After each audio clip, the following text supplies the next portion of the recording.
Bentornati sul canale, dalla Fara e da Fuz. Oggi parliamo degli abiti femminili in epoca longobarda.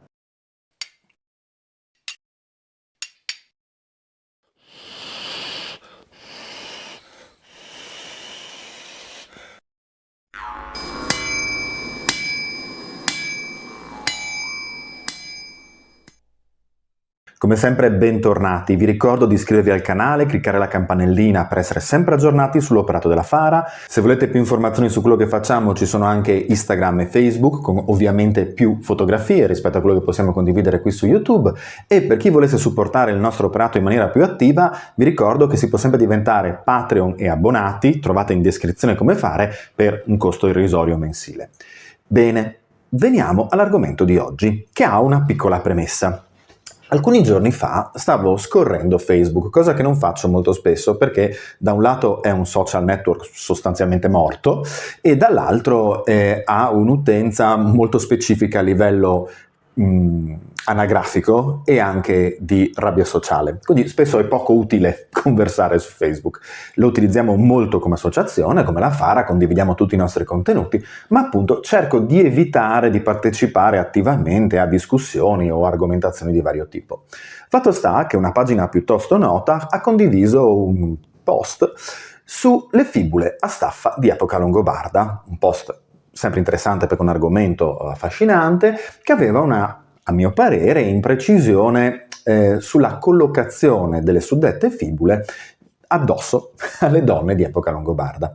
Mi sono trovato quindi a commentare, perché appunto quando questi sono gli argomenti non riesco a resistere, e ad argomentare un pochino sulle perché di questa mia osservazione.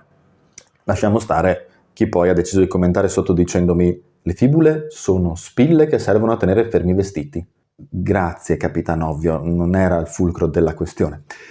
Detto ciò, mi sono reso conto che non abbiamo mai dedicato un video sul canale al vestiario longobardo.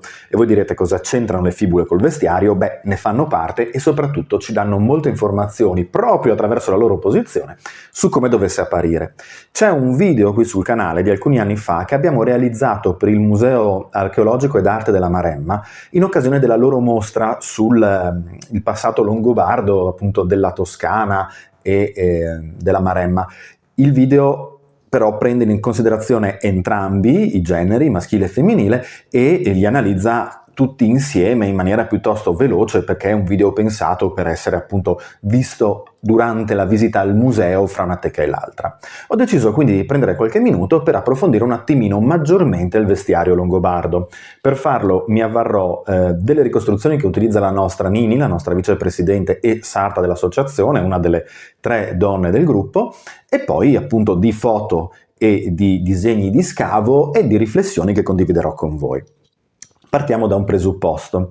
Se ricostruire l'abito maschile longobardo è complesso, perché abbiamo solo le descrizioni che Paolo Diacono fa di alcuni affreschi voluti da Teodolinda che rappresentavano i longobardi al loro arrivo in Italia, e dall'altro abbiamo pochissime iconografie, nessuna perfettamente longobarda, ma coeva, coerente, compatibile per paragone, e dall'altro abbiamo scarsi ritrovamenti archeologici, perché ovviamente il tessuto non si conserva se non nei contesti di mineralizzazione, ma ne parleremo meglio dopo.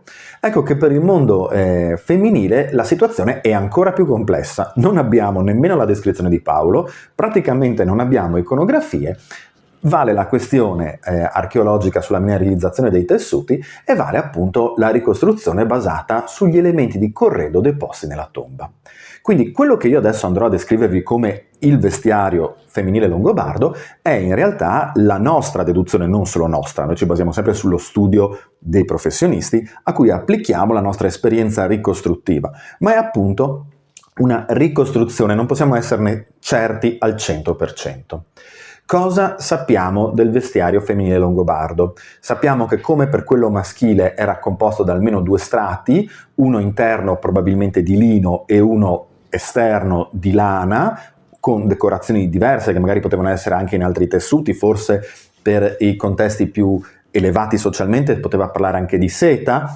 Vi mostro l'immagine appunto della nostra Nini a figura intera, che porta appunto una sottotunica di lino con sopra una tunica aperta, quella che nel gergo dell'epoca altomedievale ricostruita viene chiamato mantle dress, invece in lana con paramonture, quelle bordature rosse in seta. Tenete presente che questi sono tutti colori ottenibili naturalmente, quindi non anacronistici, e che tra l'altro la nostra Nini ha ottenuto personalmente, cioè i tessuti li ha tinti lei, oltre ad aver cucito i vestiti. Come andiamo? Ciao Zelda. Come andiamo quindi a dedurre il resto del vestiario? Possiamo solo appunto appoggiarci ad alcune ipotesi. Nel nostro caso e nel caso di molti colleghi ricostruttori della stessa epoca, che si rifacciano magari agli Alamanni, ai Bavari o anche ai Sassoni, si tende a scegliere un vestito piuttosto lungo che arrivi quasi fino alle caviglie. Ci sono delle ricostruzioni che si fermano un po' più in alto, diciamo a metà dello stinco. È opinabile, si può scegliere, nel senso da una parte o dall'altra. Noi abbiamo sempre prediletto l'abito lungo perché ci sembrava più coerente con quel po' di iconografia del mondo tardoromano e bizantino che sicuramente influenza in un certo modo la moda longobarda e quella barbarica. Eccoci quindi con una lunga tunica di lino, una altrettanto lunga tunica di lana, chiusa oppure con appunto l'apertura a mantle dress, e il velo. Da cosa deduciamo questi elementi? Beh, intanto il velo andiamo a dedurlo dalla presenza di aghi crinali, cioè spilloni, simili a quelli che ancora oggi appartengono all'immaginario della studentessa universitaria che si ferma i capelli con le bacchette da sushi. Ecco, spilloni che servivano a fermare le acconciature e che vengono spesso trovati lateralmente rispetto al capo. Ce n'è di diverse misure, alcuni compatibili col fermare l'acconciatura, altri troppo leggeri e probabilmente appunto utilizzati proprio per fermare il velo in posizione. Accanto a questo, nei contesti incredibilmente più ricchi, troviamo la presenza di fili d'oro proprio in concomitanza con il capo, con la nuca, quindi ad indicare una probabile decorazione in oro del tessuto del velo, di nuovo a confermare la presenza del velo. A scendere cominciamo a incontrare i primi elementi propri della moda longobarda, che possiamo ricostruire basandoci sui reperti, cioè quelli legati al contesto dell'oreficeria. L'oreficeria longobarda è una delle arti in cui erano più versati i nostri amici longobardi e sicuramente fra i reperti più noti ci sono le cosiddette fibule S. So che ti piacciono, Zelda. Ecco qui. Magari vi leggo un paio di foto di originali del Museo Archeologico Nazionale di Cividale, ma le fibule S altro non sono che appunto degli spilloni, sul retro è presente una spilla vera e propria, con questa decorazione che dal punto di vista degli storici dell'arte viene identificata come un corpo serpentiforme, quello che dà la S, con una doppia testa di rapace. Quindi quei due becchi con l'occhio, quei becchi con l'occhio sono effettivamente teste di rapace. Il costume tradizionale delle donne longobarde di prima generazione, perché poi si romanizza, si accultura con il substrato locale e produce altro ovviamente perché la società si evolve, ecco che è caratterizzato da una doppia coppia di fibule, le due fibule S di cui stiamo parlando e le due fibule a staffa di cui parleremo dopo, casus belli di questo video. La prima generazione, dicevo, porta due fibule S. Vedremo che poi progressivamente può presentarsi solo una, come nel caso ad esempio della nostra Mara, che nel suo corredo ne ha una sola, o può venire a sostituirsi questa fibula sopravvissuta singola con una fibula a disco di matrice più appunto romano-mediterranea. Cosa ci interessa di queste due fibule S, oltre alla bellezza della loro lavorazione artigianale? Beh, la posizione. Tradizionalmente, normalmente, vengono trovate in due posizioni molto simili. Una all'altezza di quello che poteva essere la chiusura di uno scollo, quindi pensiamo al soprabito aperto che viene fermato all'altezza dello scollo. Scusate, avrò fatto tantissimo rumore col microfono. L'ho realizzato adesso, e spesso un'altra viene trovata un po' più in basso e in alcune ricostruzioni grafiche un po' più datate vengono infatti poste una sopra l'altra.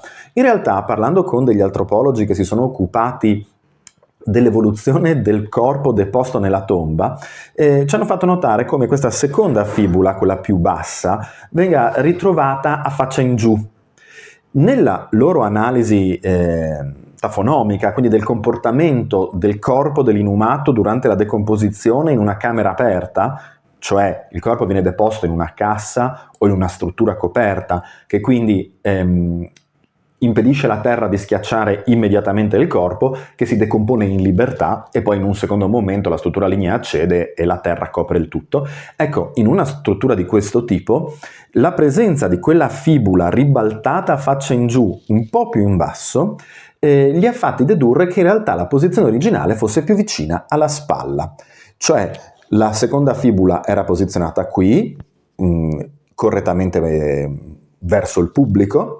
Nel momento in cui la cassa toracica dell'inumata collassa, la fibula si ribalta all'interno e cade più o meno sempre al centro di quello che era lo sterno. Di conseguenza, attualmente le teorie ricostruttive più recenti vogliono una fibula a S a chiudere lo scollo e una fibula a S sulla spalla. Ma a cosa poteva servire sulla spalla? Beh, dal punto di vista ricostruttivo qui ci vengono in aiuto proprio le esperienze sperimentali delle nostre associate. Questi grandi veli che portano le nostre associate fermate con gli aghi crinali spesso hanno la tendenza a scivolare all'indietro, anche se fermati appunto con gli spilloni su acconciature sottostanti. La nostra ipotesi è che appunto la fibula AS sulla spalla aiutasse a evitare questo scivolamento e in effetti durante le lunghe ore di accampamento, negli eventi, nei musei open air, anche cucinando e dandosi da fare in varie occupazioni, con la presenza di questa fibula sulla spalla, il velo non scivola all'indietro. Stiamo parlando di veli grandi ma non legati e che non hanno ovviamente la struttura dei fassolès delle nostre nonne, bisnonne, che si legavano intorno alla testa, quindi veli ampi, aperti, che avevano probabilmente bisogno appunto di un supporto ulteriore per evitare lo scivolamento e mantenere dei panneggi esteticamente gradevoli. Il secondo elemento della tomba femminile normalmente è la cintura. Le cinture femminili hanno una caratteristica, questa è la cintura della nostra Semprenini, hanno una caratteristica che le differenzia ai noi da quelle maschili, cioè non hanno elementi multipli in metallo. Prima parlavamo della mineralizzazione. Per avere del tessuto mineralizzato abbiamo proprio bisogno di elementi in metallo su cui il tessuto lasci la sua impronta mineralizzata, fornendo agli archeologi e agli archeobotanici informazioni su quali fossero le origini dei tessuti, delle fibre, come fossero state intessute, quindi se con una trama tradizionale ad armatura, se ad esempio a spina o a diamante, come spesso capita. Meno ferro, ma anche bronzo, ma meno ferro abbiamo su queste cinture, meno elementi di informazioni abbiamo. E le cinture femminili purtroppo hanno solamente di solito come elemento metallico la fibbia. Può essere in bronzo, può essere in ferro e ci fa solo capire la presenza della cintura in alcuni fortunati casi. Su questo elemento comunque abbiamo potuto trovare della mineralizzazione e quindi confrontare questi risultati con quelli statisticamente maggiori delle tombe maschili. Questo confronto ci ha dato più o meno gli stessi risultati, due strati, quello di cui parlavamo prima, spesso lino e lana. Alla cintura troviamo appesa tutta una serie di beni. Ricordiamoci che le tasche sono un'invenzione relativamente recente. L'Alto Medioevo era caratterizzato dalla presenza di scarselle, di borse, ma non di tasche.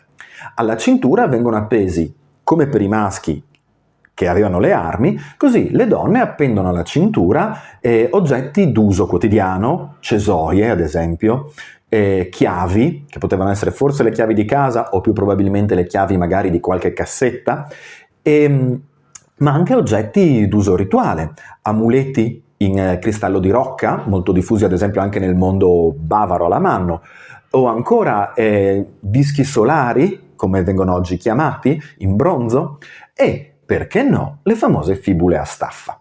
Prima di parlare delle fibule a staffa, una piccola parentesi su come io possa permettermi di dire che queste cose venivano appese alla cintura. Beh, semplicemente perché nella stragrande maggioranza degli scavi questi beni vengono trovati ben arrivata Zelda, vengono trovati, dicevo, proprio in relazione con il femore e con la gamba, quindi deposti lungo quella struttura, mostrando la presenza, in antico ormai perduta, di residui organici, quindi strisce di tessuto o di cuoio che giustificavano l'essere a penzoloni dalla cintura più in alto. Quindi dobbiamo immaginare queste donne con queste cinture molto ricche di pendenti. Una nota a margine: le sepolture ci danno sempre l'immagine degli abiti della domenica e dell'immagine sociale che la famiglia dell'inumata voleva mostrare. Quindi possiamo anche immaginare che magari per andare al mercato la donna longobarda non portasse con sé le cesoie e il coltellino, ma forse solo gli amuleti e le fibule a staffa che erano un elemento di status. Al contrario, nei censi meno elevati possiamo supporre che le fibule a staffa magari non venissero portate costantemente, ma solo in determinati momenti. Sono tutte congetture, ma per dire che l'immagine che noi ricostruiamo di questi abiti è come se tentassimo di ricostruire oggi l'immagine del vestiario tipo di una persona immaginandocelo da sepolto. Abbiamo ancora la tradizione di vestire in giacca e cravatta i nostri morti, giusto? Ecco, arrivati a questo punto possiamo affrontare il tema delle fibule a staffa. Queste sono le fibule a staffa che utilizza normalmente la nostra Nini durante le nostre didattiche. Riproducono gli elementi della tomba 51 di San Mauro a Cividale. In questo caso sono riproduzioni non realizzate da noi, ma dalla Fucina Longobarda a Mazzola, un'oreficeria moderna però specializzata nei temi storicheggianti, che ci ha fatto il piacere di realizzarne una copia per nostro uso didattico. Come vedete sono due gemelle, così come lo erano le fibule S, e infatti nel costume tradizionale longobardo di VI secolo, al loro arrivo in Italia, sono sempre presenti in coppia. Ce n'è di diverso tipo, queste hanno una grandezza media, ne troviamo anche più minute, ma anche molto più grandi, note come di matrice nordica. Sembrano non avere nessuna funzione. E qui entriamo nell'argomento del contendere del mio commento su Facebook. Nelle tradizioni precedenti, ad esempio nel mondo goto, fibule simili a queste, diverse dal punto di vista decorativo. Nessuno storico dell'arte o archeologo potrebbe mai confondere una fibula gotta con una longobarda a livello di decorazione, ma strutturalmente è fatta allo stesso modo, quindi con una testa raggiata, un corpo ad arco e lo spillone sulla schiena. Ecco, fibule di questo tipo potevano essere utilizzate invece sulle spalle per fermare un vestito noto per tipologia come peplo, cioè sostanzialmente un grosso tubo di tessuto che era il soprabito e che quindi veniva fermato appunto sulle spalle non avendo maniche, mentre le maniche le aveva la sottotunica sottostante. Ecco, nel mondo longobardo questo non succede, e non succede nemmeno quello che accade nel mondo bavaro-alamanno, dove queste stesse fibule a staffa molto simili, anche perché strettamente coeve a quelle longobarde, vengono invece indossate a 45 gradi a chiudere un mantle dress, simile a quello della nostra Nini in foto. Adesso proverò a cercare se riesco a trovare un'immagine della nostra associata bavarese che, se non sbaglio, in uno dei suoi corredi precedenti utilizzava proprio questa soluzione.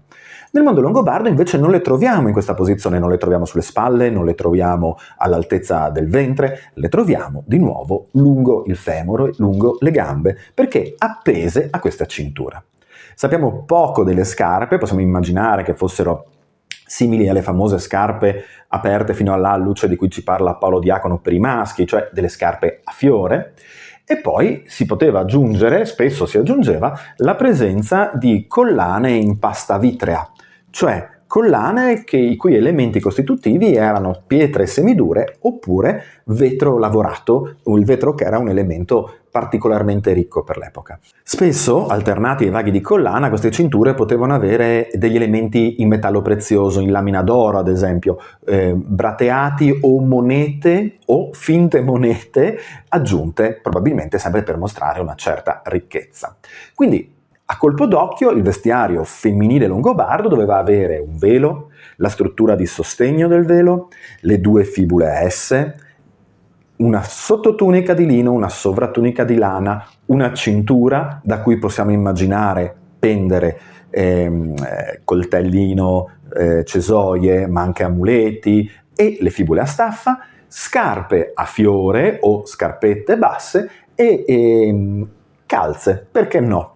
Abbiamo in alcune tombe, e proprio quella che Nini ricostruisce non fa eccezione, la presenza di fibbie e linguette all'altezza immediatamente sotto il ginocchio, a dimostrare che fermavano qualcosa proprio in quel punto, probabilmente delle calze, magari delle calze di lana, e quindi permettendo di giocare nella nostra ricostruzione sulla lunghezza della gonna, dell'abito, perché rimangono plausibili sia quelle più a ridosso della caviglia sia quelle un po' più in alto. Noi appunto ultimamente abbiamo prediletto quelle più lunghe.